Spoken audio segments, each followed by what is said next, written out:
నిజానికి అమావాస్య రోజున మనము దీపావళి అమావాస్యకి లక్ష్మీ పూజ చేసుకుంటాం కదండి. అప్పుడు అమావాస్య మనకు అడ్డు రాదు.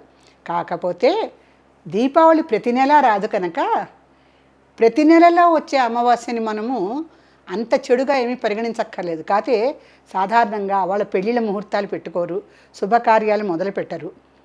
కాకపోతే ఈ జ్యేష్ఠ అమావాస్య యొక్క ప్రత్యేకత ఏమిటంటే ఇక్కడ ఆర్థిక సమస్యలు ఉన్నవాళ్ళు ఈ అమావాస్య రోజున చక్కగా శనిదేవుడి గుడికి వెళ్ళి, అంటే నవగ్రహాల గుడికి వెళ్ళి శనిదేవతని బాగా ప్రార్థించి తైలాభిషేకం చేసినట్టయితే ఆర్థిక సమస్యలన్నీ తొలగిపోతాయి.